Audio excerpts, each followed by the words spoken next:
Hi friends, welcome back to YouTube channel. ಬನ್ನಿ ಇವತ್ತಿನ ಸಂಚಿಕೆಯಲ್ಲಿ ಮುದ್ದು ಸೊಸೆ ಧಾರಾವಾಹಿಯಲ್ಲಿ ಏನೆಲ್ಲ ಆಗುತ್ತೆ ಅಂತ ನೋಡ್ಕೊಂಬರೋಣ. ಹಾಗೆ ನೀವು ಯಾರು ನಮ್ಮ ಚಾನಲ್ಗೆ ಸಬ್ಸ್ಕ್ರೈಬ್ ಮಾಡದೆ ನೋಡ್ತಾ ಇದ್ರು ಪ್ಲೀಸ್ ಸಬ್ಸ್ಕ್ರೈಬ್ ಮಾಡ್ಕೊಳ್ಳಿ. ಇದೇ ರೀತಿ ಟಿವಿಗಿನ ಮುಂಚಿತವಾಗಿ ಧಾರಾವಾಹಿಯಲ್ಲಿ ಏನಾಗಬಹುದು ಅಂತ ನಮ್ಮ ಚಾನಲಲ್ಲಿ ನೀವು ತಿಳ್ಕೊಬಹುದು. ಬನ್ನಿ ಹಾಗಾದರೆ ಇವತ್ತಿನ ಸಂಚಿಕೆಯಲ್ಲಿ ಏನಾಗುತ್ತೆ ಅಂತ ನೋಡೋಣ. ಸಾವಿತ್ರಿ ಮತ್ತು ವಿನಂತಿ ಇಬ್ಬರು ಸಿಮ್ ಚೇಂಜ್ ಮಾಡ್ತಾ ಇರ್ತಾರೆ. ಈಶ್ವರಿ ಫೋನ್ ಸಿಮ್ ಚೇಂಜ್ ಮಾಡಿ ಆ ನಂಬರ್ನ ಅಂದರೆ ನವ್ಯ ನಂಬರ್ನ ತೊಗೊಂಡು ನವ್ಯನಿಗೆ ಮೆಸೇಜ್ ಮಾಡಬೇಕು ಅಂತ ಹೇಳಿ ವಿನಂತಿ ಸಿಮ್ ಚೇಂಜ್ ಮಾಡಿ ನವ್ಯನಿಗೆ ಮೆಸೇಜ್ ಮಾಡಲಿಕ್ಕೆ ಟ್ರೈ ಮಾಡ್ತಾ ಇರ್ತಾಳೆ. ಸಾವಿತ್ರಿ ಇದ್ದು ಆಯ್ತಾ ಇಲ್ವೇ, ಇನ್ನು ಬೇಗ ಬೇಗ ಮುಗಿಸು, ಇವಾಗ ಬಂದರೆ ಕಷ್ಟ ಹಾಗೆ ಹೀಗೆ ಅಂತ ಹೇಳ್ತಾ ಇರ್ತಾಳೆ. ಅಷ್ಟರಲ್ಲಿ ವಿನಂತಿ ಇದ್ದು ಅವ್ವ ಎಲ್ಲ ಸರಿ ಹೋಯ್ತು, ಇವಾಗ ಅವಳಿಗೆ ಮೆಸೇಜ್ ಮಾಡಬೇಕು, ಆದರೆ ನಂಬರ್ನ ಏನಂತ ಸೇವ್ ಮಾಡಿರ್ಬೋದು ಅವರು ಅಂತ ಹೇಳಿ ಕೇಳ್ತಾ ಇರ್ತಾಳೆ. ಆಗ ಸಾವಿತ್ರಿ ಇದ್ದು ಅಲ್ಲ ಕಣೆ, ಮುದ್ದು ಸೊಸೆ ಅಂತ ಕರಿತಾ ಇದ್ಲು ಅಲ್ವಾ ಅವತ್ತು, ಮುದ್ದು ಸೊಸೆ ಅಂತಾನೆ ಸೇವ್ ಮಾಡ್ಕೊಂಡಿರ್ಬೋದು ನೋಡು ಅಂತ ಹೇಳಿ ಹೇಳ್ತಾ ಇರ್ತಾಳೆ. ಏ ಸಾವಿತ್ರಿ ಸುಮ್ಮನೆ ಇರು, ಆ ವಿದ್ಯೆನ್ಗೂ ಕೂಡ ಅತ್ತೆ ಮುದ್ದು ಸೊಸೆ ಅಂತಾನೆ ಅಲ್ವಾ ಕರೆಯೋದು ಅಂತ ಹೇಳಿ ಹೇಳ್ತಾ ಇರ್ತಾಳೆ. ಏ ಇಲ್ಲ ಕಣೆ, ಅವತ್ತು ಮುದ್ದು ಸೊಸೆ ಅಂತಾನೆ ಕರಿತಾ ಇದ್ರು ನೋಡು, ಮುದ್ದು ಸೊಸೆ ನವ್ಯ ಅಂತ ಏನಾದ್ರೂ ಹಾಕಿರ್ಬೋದು ಹೆಸರನ್ನ ಅಂತ ಹೇಳಿ ಕೇಳ್ತಾ ಇರ್ತಾಳೆ. ಸರಿ ತಡಿ ನೋಡ್ತೀನಿ ಅಂತ ಹೇಳಿ ವಿನಂತಿ ನವ್ಯ ನಂಬರ್ನ ಚೆಕ್ ಮಾಡ್ತಾಳೆ. ನವ್ಯ ನಂಬರ್ ಸಿಗುತ್ತೆ, ಅವ್ವ ಆ ನಂಬರ್ ಇದೆ ಅಂತ ಹೇಳಿ ಹೇಳ್ತಾ ಇರ್ತಾಳೆ. ಸರಿ ಆಯ್ತು, ಬೇಗ ಬೇಗ ಮೆಸೇಜ್ ಮಾಡು ಅಂತ ಸಾವಿತ್ರಿ ಹೇಳ್ತಾಳೆ. ವಿನಂತಿ ಇದ್ದು ಸರಿ ಕಣವ ಆಯ್ತು ಅಂತ ಹೇಳಿ ನವ್ಯನಿಗೆ ಮೆಸೇಜ್ ಮಾಡ್ತಾಳೆ. ಮುದ್ದು ಸೊಸೆ ನವ್ಯ, ನಾಳೆ ಮಧ್ಯಾಹ್ನ 12 ಗಂಟೆಗೆ ನಾನು ನಿನ್ ಜೊತೆ ಮಾತಾಡಬೇಕು, ಮನೆಗೆ ಬಂದ್ಬಿಡು ಅಂತ ಹೇಳಿ ಮೆಸೇಜ್ ಮಾಡ್ತಾಳೆ. ಆ ಮೆಸೇಜ್ನ ನವ್ಯ ನೋಡ್ತಾಳೆ. ಏನಿದು ಇವ್ರು ಯಾಕೆ ಮೆಸೇಜ್ ಮಾಡಿದ್ದಾರೆ ಅಂತ ಹೇಳಿ ಮೆಸೇಜ್ ತೆಗೆದು ನೋಡ್ತಾಳೆ. ಮನೆಗೆ ಬಾ ಅಂತ ಕರೆದಿರೋದು ಇರುತ್ತೆ. ಸರಿ ಆಯ್ತು, ನಾಳೆ ಹೋಗಿ ಅದು ಏನೋ ನೋಡ್ಕೊಂಬರೋಣ, ಯಾಕೆ ಬರೋದು ಕೇಳ್ತಾ ಇದ್ದಾರೋ ಏನೋ ಅಂತ ಹೇಳಿ ನವ್ಯ ಯೋಚನೆ ಮಾಡ್ತಾ ಇರ್ತಾಳೆ. ನವ್ಯ ಎದ್ದು ರಿಪ್ಲೈ ಮಾಡ್ತಾಳೆ. ಸರಿ ಆಯಿತು ಬರ್ತೀನಿ ಅಂತ ಹೇಳಿ ರಿಪ್ಲೈ ಮಾಡ್ತಾಳೆ. ವಿನಂತಿ ಮತ್ತು ಸಾವಿತ್ರಿ ಇಬ್ಬರು ತುಂಬ ಖುಷಿ ಆಗ್ತಾರೆ. ಕೊನೆಗೂ ನಾವು ಅಂದ್ಕೊಂಡದ್ದಾಯಿತು ಅಂತ ಹೇಳಿ ತುಂಬ ಖುಷಿ ಪಡ್ತಾ ಇರ್ತಾರೆ. ಈತ ಈಶ್ವರಿ ಇದ್ದು ಅಲ್ಲೇ ಚಿತ್ರ ಹೋಗಿ ರೂಮಲ್ಲಿ ಫೋನ್ ಚಾರ್ಜ್ಗೆ ಹಾಕಿದ್ದೀನಿ ತಗೊಂಬ ಹೋಗು ಅಂತ ಹೇಳಿ ಹೇಳ್ತಾ ಇರ್ತಾಳೆ. ಅಲ್ಲ ಕಣವ, ಬರೋ ಮುಂದೆ ತಗೊಂಬರ್ಬೋದು ಅಲ್ವಾ, ನೀನೇ ಅಲ್ಲೇ ಯಾಕೆ ಬಿಟ್ಟು ಬಂದೆ ಅಂತ ಹೇಳಿ ಚಿತ್ರ ಕೇಳ್ತಾ ಇರ್ತಾಳೆ. ನೋಡು ಇನ್ನು ಟೈಲರ್ ಅಂಗಡಿಗೆ ಹೋಗಬೇಕು, ಪಾರ್ಲರ್ಗೆ ಹೋಗಬೇಕು, ಬೇಗ ಹೋಗಿ ತಗೊಂಬ ಹೋಗು, ಇಲ್ಲಾಂದರೆ ಇಲ್ಲೇ ಬಿಟ್ಬಿಟ್ಟು ಹೋಗ್ತೀನಿ ನೋಡು ನಿನ್ನ ಅಂತ ಹೇಳಿ ಈಶ್ವರಿ ಹೇಳ್ತಾಳೆ. ಸರಿ ಆಯಿತು ಇರು, ನೆಮ್ಮದಿಯಾಗಿ ಟಿಫನ್ ಮಾಡೋಕ್ಕೂ ಬಿಡೋದಿಲ್ಲ ನೀನು ಅಂತ ಹೇಳಿ ಚಿತ್ರ ಇದ್ದು ಫೋನ್ ತಗೊಳ್ಳೋದಕ್ಕೆ ಅಂತೇಳಿ ಈಶ್ವರಿ ರೂಮ್ಗೆ ಬರ್ತಾಳೆ.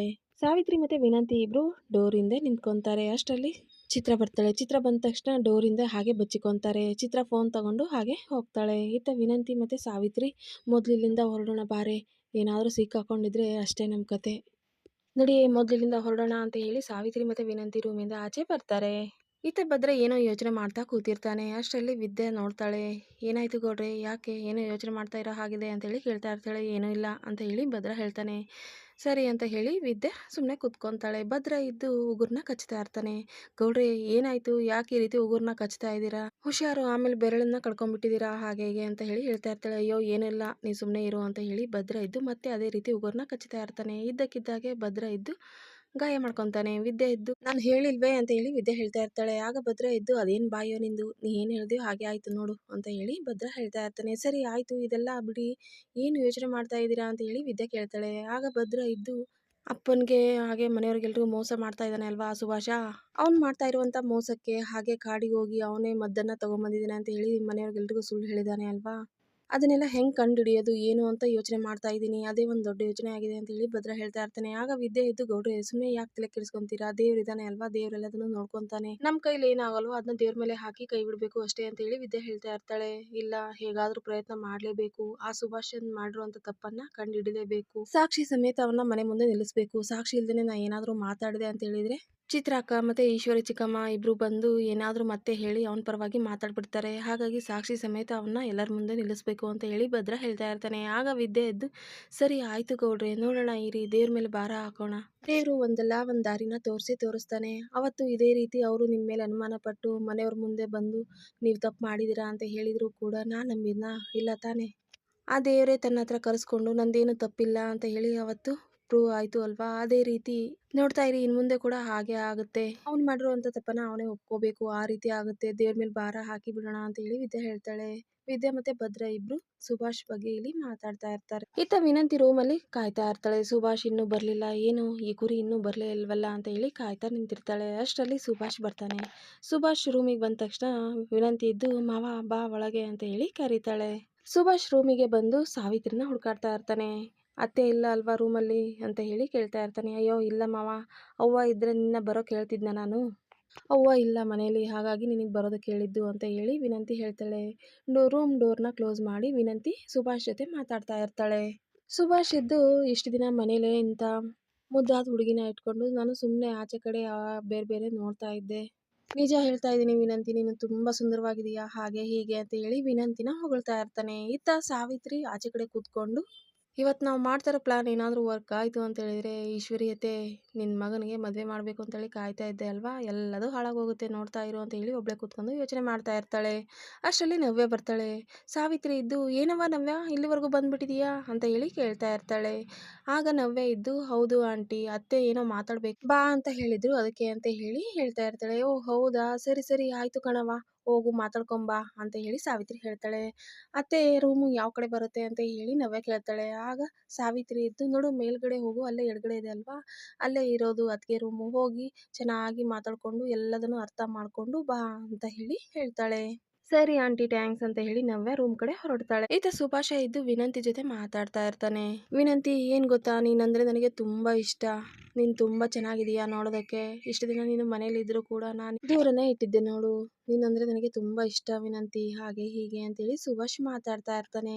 ಅಲ್ಲ ಮಾವ, ಯಾಕೆ ಈ ರೀತಿ ಮಾಡಿದೆ ನೀನು, ನಾನು ಇಷ್ಟ ಅಂತ ಹೇಳ್ತೀಯಾ, ಹಾಗಾದ್ರೆ ಮತ್ತೆ ಮದುವೆ ಮಾಡ್ಕೊಳ್ಳೋದಕ್ಕೆ ಒಪ್ಕೊಂಡಿದೀಯಾ ಅಲ್ಪ ಅಂತ ಹೇಳಿ ಕೇಳ್ತಾ ಇರ್ತಾಳೆ. ಹಾಗೇನು ಇಲ್ಲ ವಿನಂತಿ, ನೀನಂದ್ರೆ ನನಗೆ ತುಂಬಾ ಇಷ್ಟ ಅಂತ ಸುಭಾಷ್ ವಿನಂತಿ ಜೊತೆ ಮಾತಾಡ್ತಾ ಇರ್ತಾನೆ. ಸುಭಾಷ್ ಇದ್ದು ವಿನಂತಿ ಕೈಗೆ ಮುತ್ತು ಕೊಡ್ತಾ ಇರ್ತಾನೆ. ಅಷ್ಟರಲ್ಲೇ ನವ್ಯ ರೂಮ್ ಕಡೆ ಬರ್ತಾ ಇರ್ತಾಳೆ. ಇಲ್ಲಿ ಅತ್ತೆ ರೂಮ್ ಯಾವ್ದಿರ್ಬೋದು ಅಂತ ಹೇಳಿ ರೂಮ್ ಕಡೆ ಹೋಗ್ತಾ ಇರ್ತಾಳೆ. ಅಷ್ಟರಲ್ಲಿ ಸುಭಾಷ್ ಧ್ವನಿ ನವ್ಯನ್ಗೆ ಕೇಳುತ್ತೆ. ಏನಿದು ಸುಭಾಷ್ ಧ್ವನಿ ಇದ್ದ ಆಗಿದೆ ಅಲ್ಲ, ಈ ರೂಮಲ್ಲಿ ಅವ್ರೇನ್ ಮಾಡ್ತಾ ಇದ್ದಾರೆ ಅಂತ ಹೇಳಿ ನವ್ಯ ಇದ್ದು ರೂಮ್ ಹತ್ರ ಬಂದು ನಿಂತ್ಕೊಂತಾಳೆ. ಆಗ ಸುಭಾಷ್ ವಿನಂತಿ ಜೊತೆ ಮಾತಾಡ್ತಾ ಇರೋದನ್ನ ನವ್ಯ ಕೇಳಿಸ್ಕೊಂತಾಳೆ. ಸುಭಾಷ್ ಇದ್ದು ವಿನಂತಿ ನೀನಂದ್ರೆ ನನಗೆ ತುಂಬಾ ಇಷ್ಟ ಹಾಗೆ ಹೀಗೆ, ನೋಡು ನಿನ್ ಕೈ ಯಾವ ರೀತಿ ಇದೆ, ಬೆಣ್ಣೆ ಇದ್ದಾಗಿದೆ ನಿನ್ ಕೈ, ಎಷ್ಟು ಸಾಫ್ಟ್ ಆಗಿದೆ ಅಂತ ಹೇಳಿ ವಿನಂತಿ ಕೈ ಹಿಡ್ಕೊಂಡು ವಿನಂತಿ ಜೊತೆ ಸುಭಾಷ್ ಮಾತಾಡ್ತಾ ಇರ್ತಾನೆ. ಆಗ ವಿನಂತಿ ಇದ್ದು ಮಾವ ಯಾಕೆ ಈ ರೀತಿ ಮಾಡ್ದೆ ನೀನು, ನಾನಂದ್ರೆ ನಿನಗೆ ತುಂಬಾ ಇಷ್ಟ ಅಂತ ಹೇಳ್ತೀಯಾ, ಹಾಗಾದ್ರೆ ಮೊದಲು ಎಂಗೇಜ್ಮೆಂಟ್ ಮಾಡೋ ಟೈಮಲ್ಲಿ ಅವಾಗ್ಲೂ ಇದೇ ರೀತಿ ಕ್ಯಾನ್ಸಲ್ ಆಯ್ತು, ಹಾಗೆ ಮದುವೆ ಮಾಡ್ಕೊಳ್ಳುವಾಗ ಆ ಚೆಂಪನ್ ಮದುವೆ ಮಾಡ್ಕೊಂಡು ಅವಳಿಗೆ ಡೈವರ್ಸ್ ಕೂಡ ಕೊಟ್ಟಿದೀಯಾ, ಇವಾಗ ನೋಡಿದ್ರೆ ನವ್ಯನ್ ಜೊತೆ ಮದುವೆ ಮಾಡ್ಕೊಳ್ಳೋದಕ್ಕೆ ಹೊರಟಿದೀಯಾ, ಇಷ್ಟೆಲ್ಲ ಆದ್ರೂ ಕೂಡ ನಾನು ಇಷ್ಟ ಅಂತ ಹೇಳ್ತಾ ಇದೀಯಲ್ಲ ಮಾವ ಅಂತ ಹೇಳಿ ವಿನಂತಿ ಕೇಳ್ತಾ ಇರ್ತಾಳೆ. ಆಗ ಸುಭಾಷ ಇದ್ದು ಇಲ್ಲ, ಆ ನವ್ಯ ಕಂಡ್ರೆ ನನಗೆ ಒಂಚೂರು ಇಷ್ಟ ಇಲ್ಲ, ನನಗೆ ನೀನ್ ಬೇಕು ವಿನಂತಿ, ನೀನಂದ್ರೆ ನನಗೆ ತುಂಬಾ ಇಷ್ಟ ಅಂತ ಹೇಳಿ ಸುಭಾಷ್ ಹೇಳ್ತಾ ಇರ್ತಾನೆ. ಅಯ್ಯೋ ಮಾವ ಈ ರೀತಿ ಹೇಳ್ತಾ ಇದೀಯಲ್ಲ, ಇದು ತಪ್ಪಲ್ವಾ, ಇವಾಗಲೇ ಮದುವೆ ಫಿಕ್ಸ್ ಆಗಿದೆ, ಇವಾಗ ನೋಡಿ ನವ್ಯ ಇಷ್ಟ ಇಲ್ಲ ಅಂತ ಹೇಳ್ತಾ ಇದ್ದೀರಾ, ಇದು ತಪ್ಪಲ್ವಾ ಮಾವ ಅಂತ ಹೇಳಿ ವಿನಂತಿ ಕೇಳ್ತಾ ಇರ್ತಾಳೆ. ಆಗ ಸುಭಾಷ ಇದ್ದು ಅಯ್ಯೋ ವಿನಂತಿ ಆ ರೀತಿ ಏನೂ ಇಲ್ಲ, ಆ ನವ್ಯನ ಕಂಡ್ರೆ ನನಗೆ ಒಂಚೂರು ಆಗೋದಿಲ್ಲ, ನಾನು ಮದುವೆ ಮಾಡ್ಕೊಳ್ಳೋದು ಯಾಕೆ ಗೊತ್ತಾ, ಅವಳು ಒಬ್ಳೆ ಮಗಳು, ಅವಳಿಗೆ ಬೇಜಾನ್ ಆಸ್ತಿ ಇದೆ ಅಲ್ವಾ, ಆಸ್ತಿ ಎಲ್ಲ ನನ್ನ ಹೆಸರಾಗುತ್ತೆ, ಅವಳಿಂದ ಎಲ್ಲ ಆಸ್ತಿ ಸಿಗುತ್ತೆ ಅಂತ ಹೇಳಿ ಅವಳನ್ನ ಮದುವೆ ಮಾಡ್ಕೊಳ್ಳೋದಕ್ಕೆ ಒಪ್ಕೊಂಡಿರೋದು ಅಷ್ಟೇ, ಅವಳನ್ನ ಕಂಡ್ರೆ ನನಗೆ ಒಂಚೂರು ಇಷ್ಟ ಇಲ್ಲ, ನಿನ್ನ ಕಂಡ್ರೆ ನನಗಿಷ್ಟ, ನೀನಂದ್ರೆ ನನಗೆ ತುಂಬ ಇಷ್ಟ ವಿನಂತಿ ಅಂತ ಹೇಳಿ ಸುಭಾಷ್ ವಿನಂತಿ ಜೊತೆ ಜೋರಾಗಿ ಮಾತಾಡ್ತಾ ಇರ್ತಾನೆ. ವಿನಂತಿ ಮತ್ತೆ ಸುಭಾಷ್ ಇಬ್ರು ಮಾತಾಡ್ತಾ ಇರೋದನ್ನ ನವ್ಯ ಕೇಳಿಸ್ಕೊಂತಾಳೆ. ನವ್ಯ ಕೋಪ ಮಾಡ್ಕೊಂಡು ಡೋರ್ ಓಪನ್ ಮಾಡಿ ರೂಮ್ ಒಳಗೆ ಬರ್ತಾಳೆ. ಆಗ ವಿನಂತಿ ಮತ್ತೆ ಸುಭಾಷ್ ಇಬ್ರಿಗೂ ಶಾಕ್ ಆಗುತ್ತೆ. ನವ್ಯ ಇದ್ದು ಸುಭಾಷ್ ಏನಿದೆಲ್ಲ ಅಂತ ಹೇಳಿ ಕೇಳ್ತಾ ಇರ್ತಾಳೆ. ಆಗ ಸುಭಾಷ್ ಇದ್ದು ನಾನಾ ಅಂತ ಹೇಳಿ ತಡವರಿಸ್ತಾ ಇರ್ತಾನೆ. ಆಗ ವಿನಂತಿ ಇದ್ದು ಮಾವ ಅದು ನಾನಾ ಅಲ್ಲ ನವ್ಯ ಅಂತ ಹೇಳಿ ಹೇಳ್ತಾ ಇರ್ತಾಳೆ. ಹಾ ಹೌದು ನವ್ಯ, ಏನು ಇಲ್ಲ, ನಿನ್ ಜೊತೆ ಮಾತಾಡೋಕ್ಕೆ ನನಗೆ ಸ್ವಲ್ಪ ಭಯ ಆಗುತ್ತೆ ಅಂತ ಹೇಳಿದ್ದೆ ಅಲ್ವಾ, ಅದಕ್ಕೆ ವಿನಂತಿ ಜೊತೆ ಪ್ರಾಕ್ಟೀಸ್ ಮಾಡ್ತಾ ಇದ್ದೆ, ನಿನ್ ಜೊತೆ ಯಾವ ರೀತಿ ನಾರ್ಮಲ್ ಆಗಿ ಮಾತಾಡ್ಬೋದು ಅಂತ ಹೇಳಿ ಪ್ರಾಕ್ಟೀಸ್ ಮಾಡ್ತಾ ಇದ್ದೆ ಅಂತ ಹೇಳಿ ಸುಭಾಷ್ ಹೇಳ್ತಾನೆ. ಆಗ ನವ್ಯ ಇದ್ದು ಕೋಪ ಮಾಡ್ಕೊಂಡು ಸುಭಾಷ್ ಕೆನ್ನೆಗೆ ಬಾರಿಸ್ತಾಳೆ.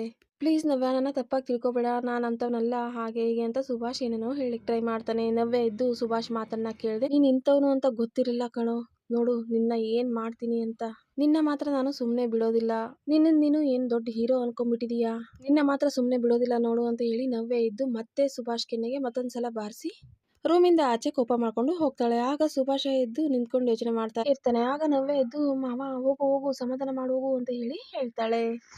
ಈತ ನವ್ಯ ಕೋಪ ಮಾಡ್ಕೊಂಡು ಹೋದ್ಮೇಲೆ ಸುಭಾಷ್ ಕೂಡ ಅವಳಿಂದನೇ ಹೊರಡ್ತಾನೆ. ಈತ ವಿನಂತಿ ತುಂಬಾ ಖುಷಿ ಪಡ್ತಾ ಇರ್ತಾಳೆ. ಕೊನೆಗೂ ನಾವು ಅನ್ಕೊಂಡಿದ್ದಾಯ್ತು, ಈ ಸುಭಾಷ್ ಕತೆ ಮುಗೀತು, ಇನ್ನು ಅವಳು ಮಾತ್ರ ಇವನ್ನ ಸುಮ್ಮನೆ ಬಿಡೋದಿಲ್ಲ, ಈ ಖುಷಿ ವಿಚಾರನ ಮೊದಲು ಸಾವಿತ್ರಿಗೆ ಹೇಳಬೇಕು ಅಂತ ಹೇಳಿ ವಿನಂತಿ ಇದ್ದು ಸಾವಿತ್ರಿಗೆ ಕಾಲ್ ಮಾಡ್ತಾಳೆ. ಇವತ್ತಿನ ಸಂಚಿಕೆ ಇಲ್ಲಿಗೆ ಎಂಡ್ ಆಗುತ್ತೆ. ಇನ್ನು ನಾಳೆ ಸಂಚಿಕೆಯಲ್ಲಿ ಮನೆಯವ್ರಿಗೆಲ್ರಿಗೂ ಸುಭಾಷ್ ಬಗ್ಗೆ ಗೊತ್ತಾಗುತ್ತೆ. ರೂಮಲ್ಲಿ ಈಶ್ವರಿ ಚಿತ್ರ ಎದುರುಗಡೆ ಸುಭಾಷ್ ಇದ್ದು ತಾನು ಮಾಡಿರುವಂಥ ತಪ್ಪನ್ನು ಒಪ್ಕೊತಾನೆ. ಈಶ್ವರಿ ಇದ್ದು ಸುಭಾಷ್ ಕೆನ್ನೆಗೆ ಹೊಡಿತಾಳೆ.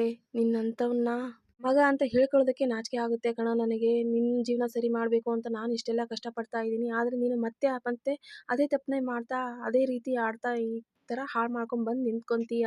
ಈಶ್ವರಿ ಇದ್ದು ನವ್ಯನ್ಗೆ ಫೋನ್ ಮಾಡಿ ಸಮಾಧಾನ ಮಾಡಲಿಕ್ಕೆ ಟ್ರೈ ಮಾಡ್ತಾಳೆ. ಆದರೆ ನವ್ಯ ಕೋಪ ಮಾಡಿಕೊಂಡು ಸಮಾಧಾನ ಆಗದೆ ಇರೋದನ್ನು ನೋಡಿ ಈಶ್ವರಿ ಮತ್ತು ಚಿತ್ರ ಇಬ್ಬರು ಭಯಪಡ್ತಾ ಇರ್ತಾರೆ. ಹಾಗೆ ಶಿವರಾಮೇಗೌಡರು ಕೂಡ ಏನೋ ವಿಷಯ ಗೊತ್ತಾಗುತ್ತೆ. ಶಿವರಾಮೇಗೌಡರು ಕೂಡ ಈಶ್ವರಿ ಮತ್ತು ಮನೆಯವರೆಲ್ಲರೂ ಕರೀತಾರೆ. ಈಶ್ವರಿ, ನಿನ್ನ ಮಗನ ಬಗ್ಗೆ ನಾನು ಏನೋ ಅಂದ್ಕೊಂಡಿದ್ದೆ, ಆದರೆ ಅವ್ನು ಮತ್ತೆ ಮತ್ತೆ ಇದೇ ರೀತಿ ತಪ್ಪು ಮಾಡ್ತಾ ಇದ್ದಾನೆ ಅನ್ನೋದು ಗೊತ್ತಾಗಲಿಲ್ಲ. ಅವನಿಗೆ ಒಳ್ಳೇದು ಮಾಡಬೇಕು, ಅವನು ಬದಲಾಗಿದ್ದಾನೆ ಅಂತ ಹೇಳಿ ನಾನು ಏನೆಲ್ಲ ಅವನಿಗೆ ಮಾಡಬೇಕು ಅಂತ ಅಂದ್ಕೊಂಡೆ, ಆದರೆ ಅವ್ನ ಚಾಳಿ ಅವ್ನು ಬಿಡೋದಿಲ್ಲ ಅಂತ ಹೇಳಿ ಶಿವರಾಮೇಗೌಡರು ಬೈತಾ ಇರ್ತಾರೆ. ಇವತ್ತಿನ ಸಂಚಿಕೆ ಇಲ್ಲಿಗೆ ಎಂಡ್ ಆಗುತ್ತೆ. ನೋಡೋಣ ನೆಕ್ಸ್ಟ್ ಸಂಚಿಕೆಯಲ್ಲಿ ಮತ್ತೆ ಏನಾಗುತ್ತೆ ಅಂತ. ಓಕೆ, ಹಾಗಾದರೆ ನೆಕ್ಸ್ಟ್ ಸಂಚಿಕೆಯಲ್ಲಿ ಮತ್ತೆ ಸಿಗೋಣ. By friends.